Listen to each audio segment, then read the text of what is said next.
Defamation के मामले में 2 साल की सजा दी है। कांग्रेस पार्टी, बाकी लोग बहुत कुछ कह रहे हैं, लेकिन यह नहीं कह रहे कि राहुल गांधी ने कहा क्या। यह शिकायत इस बात पर थी कि उन्होंने 2019 के चुनाव की रैली में कर्नाटका में कहा था, कर्नाटका में, how come all the thieves have Modi as the common surname. सारे चोरों का सरनेम मोदी क्यों होता है? इसका मतलब क्या है? मतलब सरनेम नहीं, कहीं की मोदी जाति होती है, मोदी लोग स्पोर्ट्समैन होते हैं, पॉलिटिकल लीडर्स होते हैं, बड़े बड़े डॉक्टर्स होते हैं, प्रोफेशनल्स होते हैं, बिजनेसमैन होते हैं, और आपने ये कह दिया तो आपके खिलाफ कार्रवाई नहीं होगी क्या? क्यों नहीं होनी चाहिए? अगर आप एक पूरे सरनेम को इस तरह से इंसल्ट करेंगे कि जिसका सरनेम मोदी हुआ वो चोर होता है, तो बिल्कुल डिफेमेटरी है ना। और बाकायदे सुनवाई हुई, उनको अपना पक्ष रखने का अवसर मिला, उनके वकीलों ने बहस की, प्रोसिक्यूशन के विटनेसेस आए, जो कानून की प्रक्रिया है उसके अनुसार यह निर्णय हुआ। जहां तक मेरी जानकारी है, बिहार भाजपा के नेता सुशील मोदी ने भी पटना में एक केस कर रखा है, और वहां भी राहुल गांधी बेल पर है, और जल्दी वो सुशील मोदी के साइड का एविडेंस पूरा हो गया, उन लोग का एविडेंस शुरू होगा इनका। लेकिन आज कुछ बड़े सवाल मुझे करने हैं। मैं देख रहा था कि राहुल गांधी ने कहा कि मैं सत्य और अहिंसा में विश्वास करता हूं। क्या सत्य और अहिंसा में विश्वास करना लोगों को अपमानित करना है? देश को जाति सूचक गाली देना है? जो उन्होंने कहा मैं उसको दोहरा नहीं सकता, आपके सामने है कि कितनी वो भद्दी बात उन्होंने कही।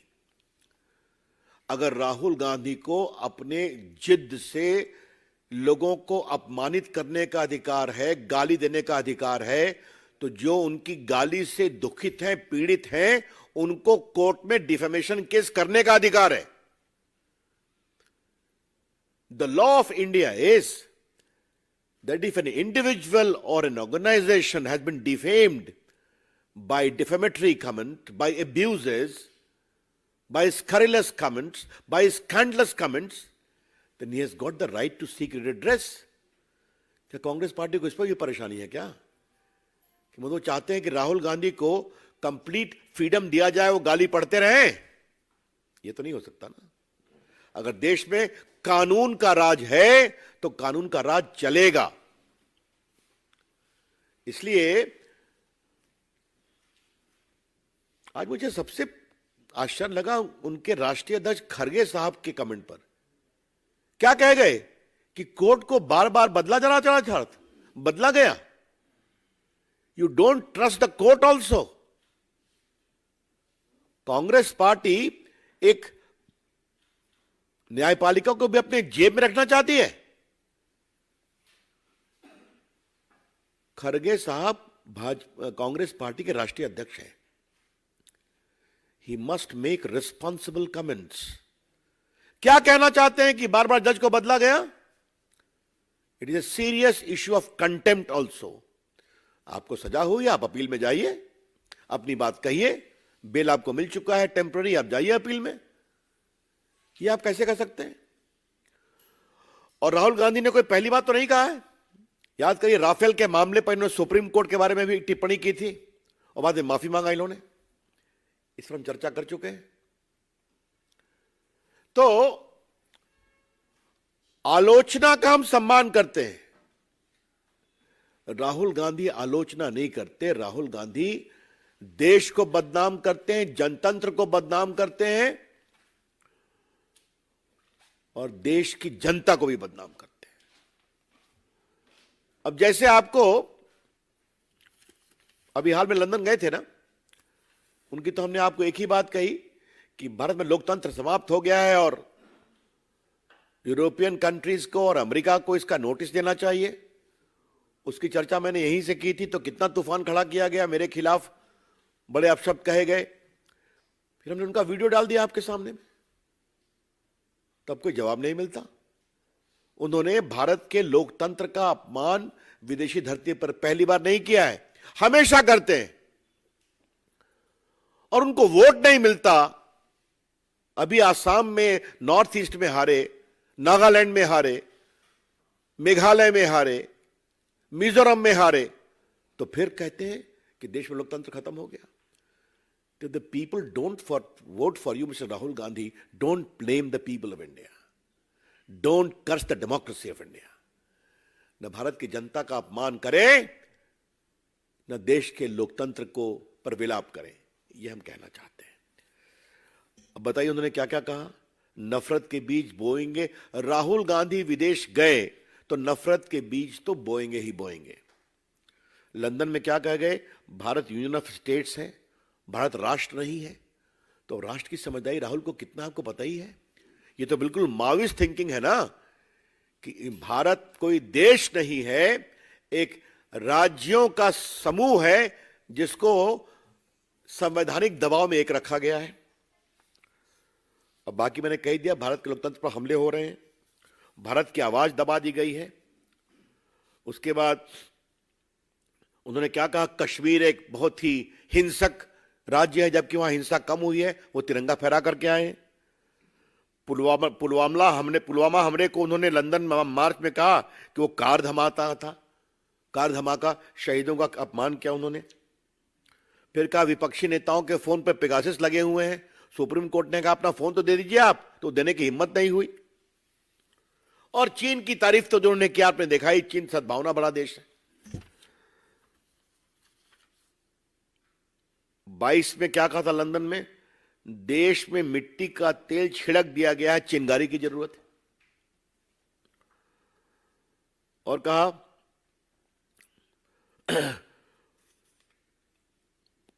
मतलब क्या क्या मैं बोल के, भारतीय विदेश सेवा की आलोचना उन्होंने किया।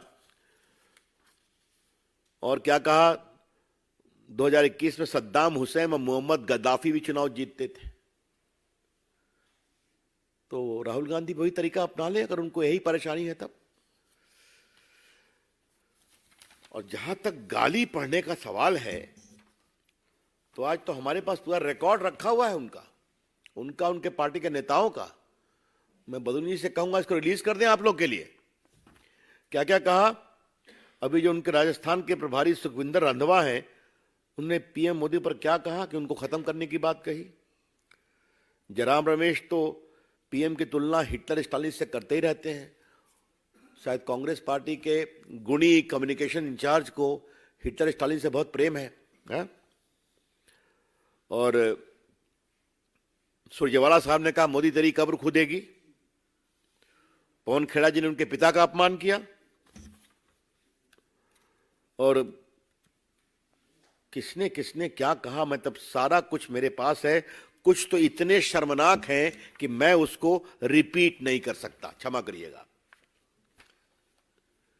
तो आप फ्री गाली पढ़ेंगे, आप देश की सेना का अपमान करेंगे, आप देश के शहीदों की शहादत का मजाक बनाएंगे, आप भारत के राष्ट्रभक्ति राष्ट्र शक्ति का अपमान करेंगे, आप देश की जनता के वोट का अपमान करेंगे, आप देश की जनता के जनमत का अपमान करेंगे और कहेंगे हम सत्य और अहिंसा के पुजारी हैं।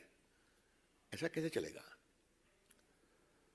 याद है ना, राहुल गांधी ने एक ऑर्डिनेंस फाड़ा था, याद है कि नहीं? आप लोग भूल गए ना?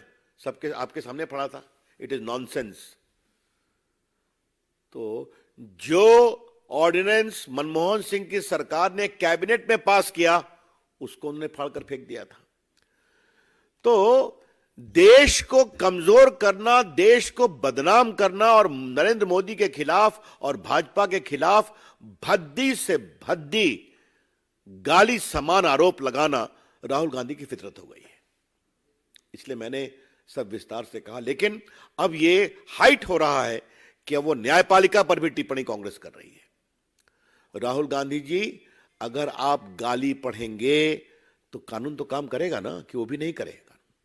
आप आलोचना करिए, लेकिन क्या सारे मोदी चोर हैं? This is clearly defamatory.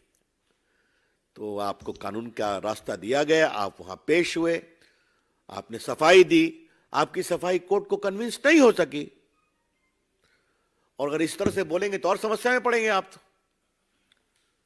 RSS के बारे में कितने कितने बातें बोलते रहते हैं, आपको मालूम ही है। मैं अपने मीडिया सेल को कहूंगा कि एक बार जरा काउंटिंग कराया जाए कि राहुल गांधी के खिलाफ कितना डिफेमेशन केस चल रहा है देश भर में। आप लोग भी देखते हैं, जाके उनको बेल लेना पड़ता है। तो राहुल गांधी जी, लोकतंत्र लोक लाज से चलता है। Rahul Gandhi ji, democracy ultimately is run by certain probity and propriety with regard to fair play. Now, the most important element of that is you please respect the popular verdict. अब आपको वोट नहीं मिलता तो देश का लोकतंत्र गड़बड़ है, देश के नेताओं पर आरोप लगाओ, भद्दी भद्दी गालियां पढ़ो, देश का विदेश में जाके अपमान करो, ऐसा नहीं होता ना। और अगर कांग्रेसी समझते हैं कि दरबार संस्कृति में राहुल गांधी के पीछे खड़े होकर वो देश के लोकतंत्र और देश की कानून व्यवस्था को मजबूत कर रहे हैं, तो मेरे ख्याल में वो दिवा स्वप्न देख रहे हैं। और अगर वो ये समझते हैं कि न्यायपालिका पर आरोप लगाकर, दबाव दे करके वो अपने पक्ष में कार्रवाई कराएंगे, तो वो और भी गलतफहमी में है। अब आज का भारत 75 ईयर्स ओल्ड है। अंतिम बात मुझे कहनी है और फिर मैं आपके प्रश्न लूंगा। बार बार ये भारत और विदेश में कहते हैं कि भारत में इंस्टीट्यूशंस कॉम्प्रोमाइज हो रहा है, कहते हैं ना। आज आप देख लीजिए कि उनके राष्ट्रीय अध्यक्ष ने न्यायपालिका के बारे में क्या कहा। मैं फिर रिपीट कर रहा हूं, आज के निर्णय के बाद उनके राष्ट्रीय अध्यक्ष ने देश की न्यायपालिका के बारे में क्या कहा। राहुल गांधी तो राफेल पर सुप्रीम कोर्ट के बारे में बोल ही चुके हैं। तो आपके पक्ष में फैसला आए तो न्यायपालिका ठीक है, लोकतंत्र में आपको वोट मिल जाए तो लोकतंत्र ठीक है, अखबार आपके पक्ष में लिखे तो अखबार ठीक है, लेकिन आपके खिलाफ कुछ नहीं होना चाहिए। यह है उनका लोकतंत्र और यह है उनका कानून के न्याय, कानून के राज का सम्मान। हम इसकी बहुत भर्त्सना करते हैं।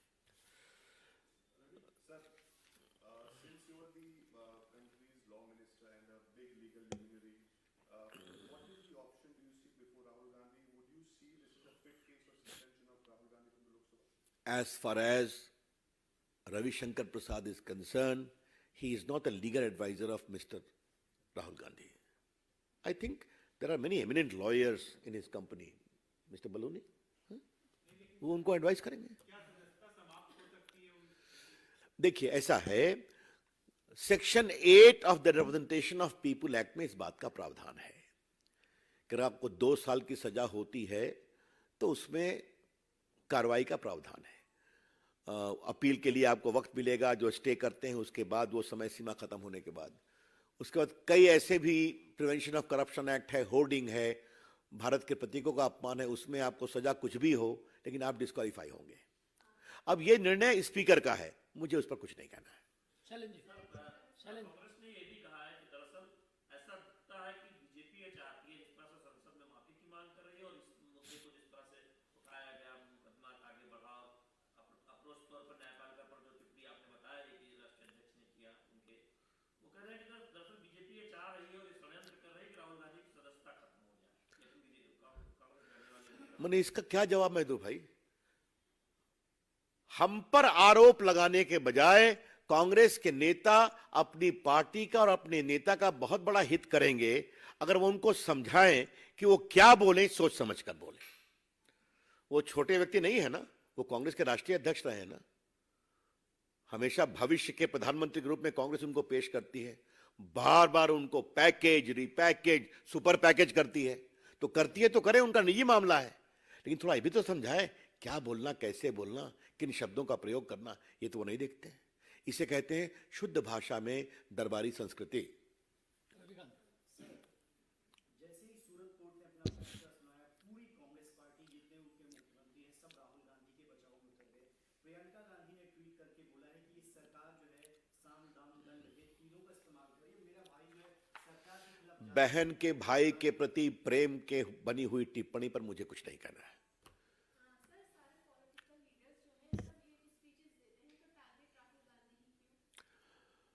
आप केस करिए, बहुत लोगों ने केस किया है ना, आप क्या बात करती हैं? बहुत से लोगों को तो सुप्रीम कोर्ट लड़ाई लड़नी पड़ी, हिंदुत्व की लड़ाई, आपको मालूम है ना। 95 में सुप्रीम कोर्ट का जजमेंट आया था कि नहीं आया था? दर्जनों जजमेंट है सुप्रीम कोर्ट के। तो आप बात करते हैं, बहुत से लोगों ने तो सुप्रीम कोर्ट तक चेज किया था। एक तो बहुत बड़े वकील नेता ने दिल्ली हाई कोर्ट में केस किया था कि भाजपा को बैन कर देना चाहिए। क्या बात करती हैं आप? जब आप बोलेंगे केस होगा तो आपको डिफेमेशन में अपना डिफेंस देना पड़ेगा। डिफेंस हुआ, स्वीकार नहीं हुआ, आपको सजा मिली।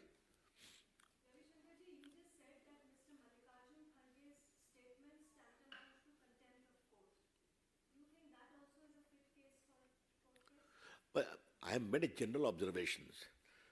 मैं आपको मैंने आपके सामने आज बहुत कुछ सब है, इसलिए मैंने उनका कमेंट आपने भी देखा होगा, मैं खुद रिपीट नहीं करूंगा कि बार बार जज बदले गए। उनका पब्लिक कमेंट है, you know it very well. What do you mean by this? That means judiciary was thought to be picked up very unfair, grossly unfair, and coming from the head of the Congress is astounding to say the least. Ravishankar ji, Ashok Gehlot ने कहा कि न्यायपालिका दबाव में है। इससे पहले अटल जी, अडवाणी जी कितनों मामले में इस तरह के बयान दिए थे, फिर भी उन पर कुछ नहीं हुआ, लेकिन राहुल गांधी पर सजा होता है। इसका मतलब है न्यायपालिका दबाव में काम कर रही है और एनडीए से सिर्फ राहुल गांधी ही लड़ रहे हैं। मेरा सिर्फ कहना यह है, अपना सीआर ठीक करने के लिए अशोक गहलोत को जो बोलना हो बोले, ठीक है, लेकिन जहां तक करने का सवाल है तो जरा उनकी याददाश्त को मैं ठीक करा दूं। डिप्टी प्राइम मिनिस्टर होते हुए भी अडवाणी जी कोर्ट में पेश हुए कि नहीं? बाबरी के मामले में ट्रायल चला कि नहीं चला? भाजपा के बाकी नेता ने ट्रायल फेस किया कि नहीं किया? मैं कुछ वकील रहा हूं मामलों में, मैं जानता हूं। तो थोड़ा मिस्टर अशोक जी होमवर्क करना सीखिए। और आपकी तरह जैसे केस विड्रॉ होता है, एनडीए सरकार ने केस विड्रॉ नहीं किया, अटल जी प्राइम मिनिस्टर थे। हाँ, और अंत में न्याय प्रक्रिया चमक कर निकले अडवाणी जी, बाकी लोग। और तो छोड़िए, हमारे नेता प्रधानमंत्री नरेंद्र मोदी जी को अशोक गहलोत, आपकी सरकार ने, मनमोहन सिंह ने कितना प्रताड़ित किया मुख्यमंत्री के रूप में। सुप्रीम कोर्ट में कितनी बार मामला गया, हाई कोर्ट में गया। क्या बात करते हैं आप?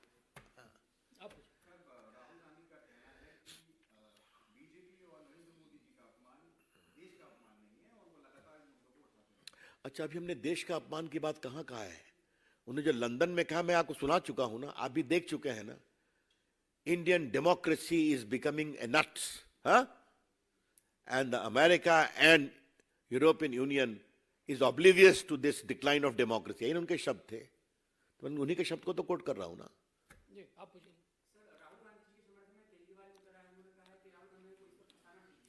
केजरीवाल जी आजकल काफी समस्या में है, तो काफी जगह उतरते रहते हैं, छोड़ दीजिए उसको। That's all, thank you.